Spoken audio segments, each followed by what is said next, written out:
Hello, this is Matthew Robert Payne. This is chapter 7 of uh, Reframing Heaven. Reframe Heaven. Thank you. So, chapter 7 is this is where you understand the sheep and the goats differently. Encounter before entering, not assumption before there. So, for myself, which might be the case for yourself as well, growing up in church, judgment was reduced to a label, like we said earlier on in the previous chapter.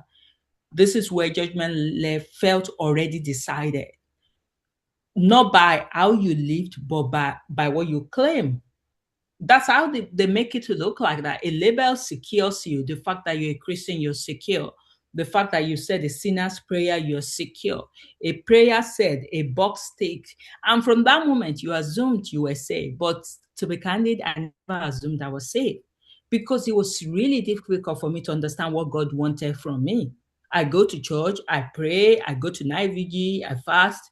Is that what he needs? Or there has to be absolutely no sin in my life, which is impossible. It's impossible. And some people, they can live without sin, but not me. And the version you were given, you were taught, say the right words, believe the right doctrine, belong to the right system, and heaven is guaranteed. No deeper question, no further explanation, just assumption. And because actually, let me rephrase that. But something didn't sit right. Because if that was true, why would Jesus speak so deeply about love? Why would he emphasize feed the hungry, clothing the naked, visiting the broken, if labels were enough? And I'm so disappointed in myself to say that until Papa started teaching us 2.5 years ago, I never even understood that that was the main. Thrust. Come again. Thrust. Trust. What's trust? Thrust. The main thrust of the gospel is love. Of the gospel. Yeah. It's love. I never knew that. And it's sad. How can I not know that? Because the emphasis was put on the action, on the going to church, on the fasting, on the paying your tithe. Less was put on love. There's so many people I see around me in church then that you know that they're suffering. I remember a few years ago, we used to live in Sheffield then, and we used to go to church. I was not really involved in church so much because I had very young children and I had them so close together that for a long time in church, I'm always preoccupied with them during the church service. And my husband was one of the ESCO, like he sits in front. And he said after church, he told me, said, Tolu, I had to put 60 pounds in an envelope and I gave it to one of the ushers and I told him to give it to a brother because the shoe that brother is wearing is not good at all. It's so damaged. And I told the lady never to mention my name. Just give the guy the envelope and tell the guy what he should use the money for, and that's it. Until today, the guy they sit together right in front. He was part of the ESCO as well, but he was a student that only just came from Nigeria. Of course, coming from Nigeria to come and study, you pay so much into school fees, you could see he's struggling financially. That's what the gospel is about. It's about spotting the need and meeting those needs. But we were not taught that that was what the gospel was about. There's so much preoccupation that happens in the church that you preoccupy yourself with faff, with nonsensical stuff, and you miss the real message. And in this past 2.5 years, God has just been drawing me back. Tolu, this is how you could be a sheep. You're supposed to be a sheep. And he says, Tolu, do you think I separate my children by what they say or by what they live? And that question cut through everything for me because now my eyes is open. It was before, it was like I was blind, but now I can see. So the real criteria is love, not label. And what actually separated them is when you look again at the sheep and the goat, you see something undeniable. The separation was never about their religion, about their confession, about their affiliation. It was more about compassion, action, love expressed. Because many who never stood in church, who never carried a religion identity, will be recognized. Just like Frederick spoke in the previous chapter. Why? because they loved, because they gave, because they responded to the broken, because something within them aligned with the heart of God, even if they never named him. I've seen so many ships that I've come across, but if you ask me that where did I come across majority of my ships, it's not in church. It's outside. It's outside of the church. When my husband passed away, how many years now? It's going to be 3 years next month. And we've only just moved to Edinburgh. And I was feeling alone. I'm like, I'm in a new city. And then my husband is gone. And then these people from my children's school, they don't know me. We're just settling. Maybe we're just 5 months into the school. And they started cooking for me for about 6 weeks. There's not one single Christian among them. A lot of them were atheists, maybe Buddhists, maybe Hindu, I don't know. But these people do not belong to any religion affiliation. But they were sheets. They loaded me with so many choices of food that I did not even bother to cook. I knew I could just keep them in the freezer and give it to my children. Those people mean a lot to me, and forever I will be grateful to them. And the shock of the goats that many who call this name, who preach self-perform, they are the ones that are the goats in majority of the situation. And you will be surprised because activity is not intimacy. Going to church is not intimacy. Performance, because we're so good at performing, Christians. It's not alignment. Your real love, you should be able, if God says, I accept, what's his name again? Adolf Hitler into heaven, love him. If God accepts him, show him love. If God says, I accept Judas Iscariot into heaven, love him. If God says, I open my door, the door for Epstein, love him. Whoever you think I've done the most hateful thing here on earth, you do not have any right to withdraw love from them, because you only do that because you think you're better than them. And that's not it. Because love is not proven by what you say to God or by what you say to people. It's how you treat God. It's how you treat them. And that's something that I've learned, that it is not about assumption. It is about relationship. And this is where everything reframes for me, because entering into heaven is not based on assumption before death. It is based on an encounter with truth. So now I live with intentionality. I live with the mindset that I wake up every day. Who am I going to be of love to, or wherever? Who am I going to be kind to today? Who am I going to spread my love onto in one way or the other, no matter how little it is? It might be little for you, but it might go a long way for that person. So, I never knew you. That's what Jesus said. And what it really means is those words were not about lack of activity. You might be going to church all your life. They were about lack of relationship, lack of love, not knowing, not connecting, not trying to be of help to people. Just distance from his children, distance from that homeless person that you walk past because you think you are better than him. Because God is not after performance, he's after proper relationship, recognition, real connection with people. So the last shall be the first. That's what he says. And this is where everything turns.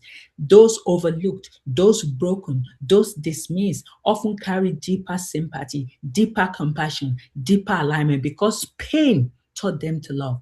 And I will tell you, pain has taught me to love so much deeper now. I love differently now, because those who felt secure, those who relied on their position, on their knowledge, on their religious identity, they are often they're nowhere in heaven because they miss the heart of God. So you could have the fame, you could have the platform, but do you love? When I look at Kenneth Copeland, do you love? I see much of hatred oozing out of your eyes. That eyes look scary. I don't know whether Matthew has seen it before. That papa's eyes is not pleasant at all. But that's you as a Christian, people should see you, and by your appearance alone, they can draw near to you. So this is where you need to reframe the judgment, that not as punishment, rejection, sudden decision, but as alignment reveal. So do you love? And will you continue to love? You know yourself. And I hope that as you are reading this, the people in heaven are already in heaven. This is more of blessing to someone that is still on earth, and how you can restructure the way you live, how you can reframe your mindset so that you live your life stopping for the one each day or whenever you come across them. God bless. Pass back to Matthew. Okay, so people, Tolu has been speaking about the sheep and the goats parable. I just want to give you a little summary of what the sheep and the goats parable actually was in the Bible. I'm not going to read from the Bible, but I'm going to give you like a summary. So, on the last day, it says the day of judgment, Jesus gathered before him all the people of the world from every nation and tribe and tongue. And on his right hand side, he put the sheep, and he says, "Enter in to eternal paradise that's prepared for you. And for I was hungry, and you gave me food. I was thirsty, and you gave me a drink. I was without clothes, and you clothed me. I was homeless, and you took me in. I was in the hospital, and you came and visit me. I was in prison, and you came and visit me." And the sheep will say, when were you hungry? When were you thirsty? When were you blind? When were you naked? When were you homeless? And we don't remember you. And on the screens in heaven, Jesus will say, "What you did to the least of my brethren, you did unto me." And on the screens, as he says that, the people there in the sheep category will see a picture of a homeless person or a single mother that they helped. They'll see pictures of the people they helped, and it'll help them identify that that's what Jesus was talking about. Then he'll turn to his left and he'll say, I was hungry and you did not feed me. I was thirsty and you did not give me a drink. He'll go through the same process with them. And many of them, sadly, will be Christians. And they'll say, when were you hungry? When were you thirsty? We don't recognize you. And once again, he'll point them to the screen, and they'll see a homeless person outside the hotel that they pass every day, and a single mother in the church. And as he said, what you did to the least, what you didn't do to the least of my brethren, you did unto me. And they'll be convicted because they'll see the person on the screen of the person they rejected, and then he'll send them away. And so when I was questioning why could people from every faith go to heaven, Jesus directed me to this parable and said, it's not whether someone says a sinner's prayer that gets them into heaven, it's whether they've got the heart of this sort of person, because this sort of person will be saved and this sort of person will enjoy heaven. I've got written here, what you do to the least of my brethren, it's not what you do before witnesses, it's what you do in private. And Jesus was insistent not to let your left hand know what your right hand is doing, or he said not to do your acts of charity before men, because if you get praise on earth, you won't get praise in heaven. And so it's important for you to help people, but also help people in private, help people without other people knowing about it. You should be the one, you should have a personality of love and acceptance and caring with people, be compassionate and kind. And you should be the sort of person that people approach and say, I can't pay my power bill, I can't pay my light bill. Do you think you can give me a loan? Do you think you can help me out? Now, some people are so rough and so bombastic and such jerks of people that no one ever approaches them and asks them for help because they already know that you won't do it. But some people, like myself, are approached by people who are in need. Something in them, they mightn't have access to the Holy Spirit, but something in them says, I know who will help. Matthew will help me. And they come along and they ask you for money. So be that person that people turn to. Be the sort of person that's kind and generous and loving and compassionate and understandable, and not someone who's condescending and looks down on people. Thank you, Mario. So the saint that will speak to this chapter is Moses. This is where you understand the sheep and the goat differently. Why does God care more about the sheep when it comes to who he accepts into heaven and it's not about our label? God's really wise. People don't understand God, and they don't give him credit for being smart or wise. That's one of the reasons why people disobey the commandments of Jesus, the things Jesus told people to do, and he loves to use good people, and when he finds a good person, he puts them to use. And so Jesus identifies good people in the sheep and the goats parable, and it's something that you should really consider. Have you got people who are poor in your community? Have you got people who are lacking in your community? Do people's needs come up before your face? Do you actually see someone lacking and going without?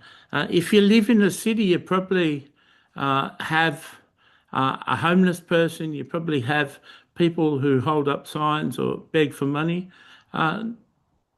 Make a change and get out some money and give it to one of these people. God relies on people being sheep. God relies on people being good and tender-hearted and kind towards other people.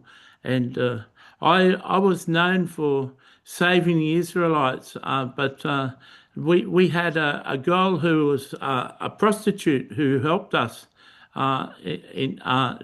Joshua did after my time, but Joshua had a girl that helped us, and she helped the spies look at Jericho so they could map out Jericho and attack it the next day.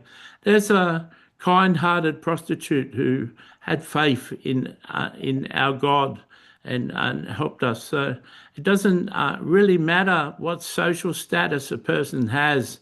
They can be a good-hearted person and help other people that are in need. And in that instance, she helped the whole of Israel. So Wow. try and be that sheep. Try and be that good-hearted person. Remember, God will repay you either in this life or in the next. Wow. Thank you, Moses.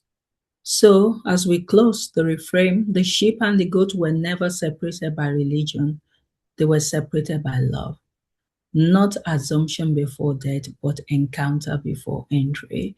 Not what you claimed, but what you carried. And when you begin to see that, you stop relying on labels and you start living a life that reflects the heart of God. God bless.